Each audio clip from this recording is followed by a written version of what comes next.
Microsoft Teams is the communication and collaboration tool that offers online video meetings, private group chats, and a messaging platform for team groups.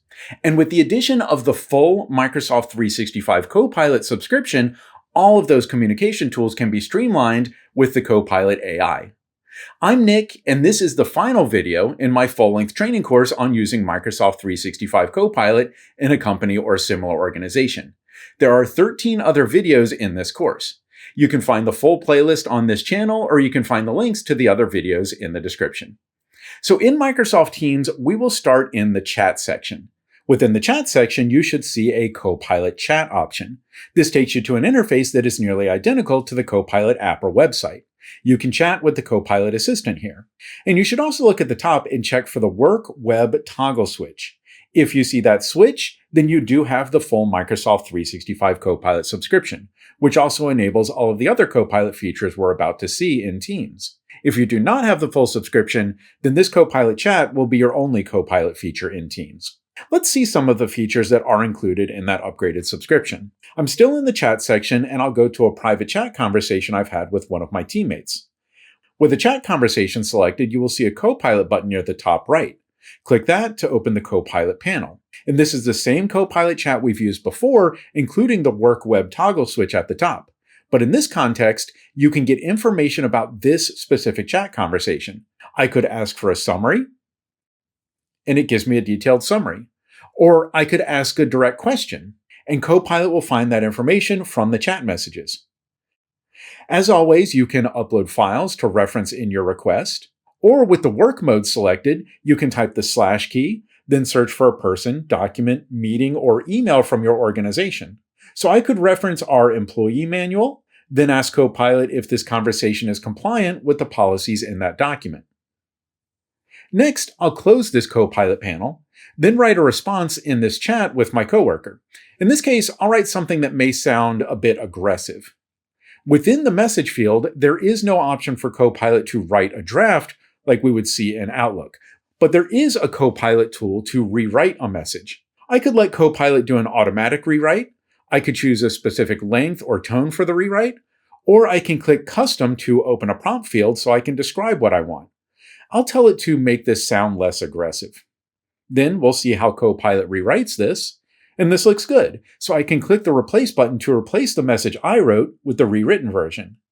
So you can use the rewrite tool here in a chat conversation, or if you go to a team channel and post a message there, the rewrite option is available there as well.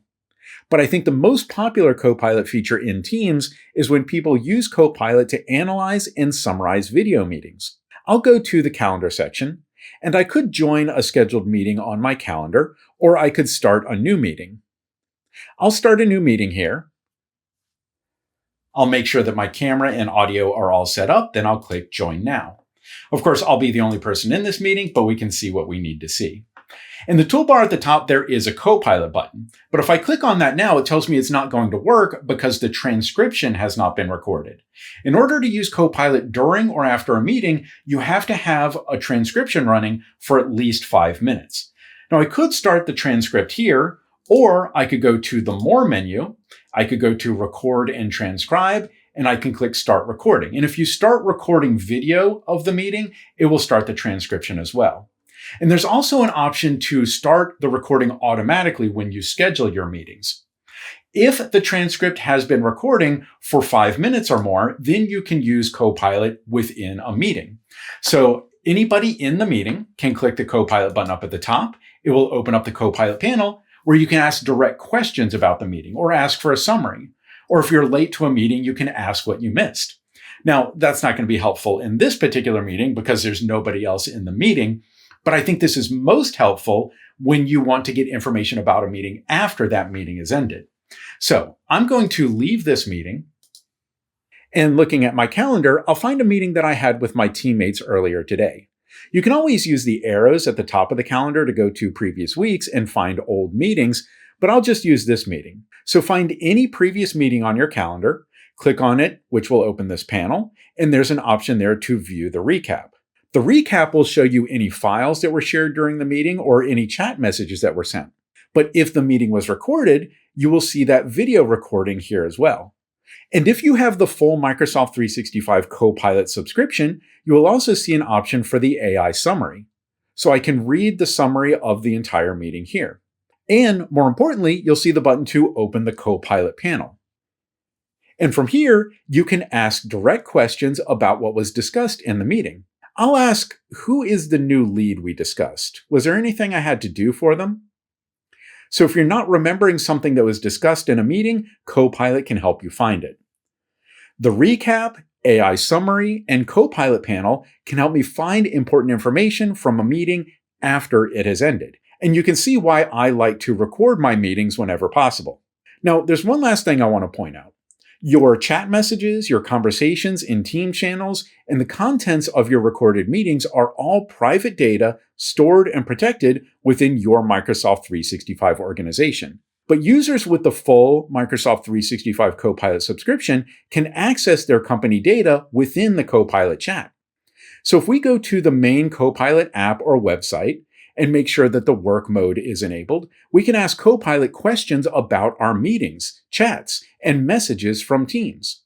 I'll ask about clients that Garrick has been working with. Copilot was able to answer that question, and looking at the citations, we can see it found that information from a meeting in Teams. So as long as a meeting was recorded, Copilot can use that information. Now, of course, privacy and permissions are all in place here. When you use Copilot, it can find information from meetings that you attended, but it cannot find information from meetings that you are not involved in. Copilot can only search the data that you have permission to access from your account. This is the final video in our 14-part training course. I hope you got everything you need to put Copilot to work. And if you missed anything, the links to the other videos are in the description, or you can access the playlist on this channel. And be sure to subscribe to this channel for more full-length training courses, and also some short videos to help you learn Microsoft 365 and other productivity tools.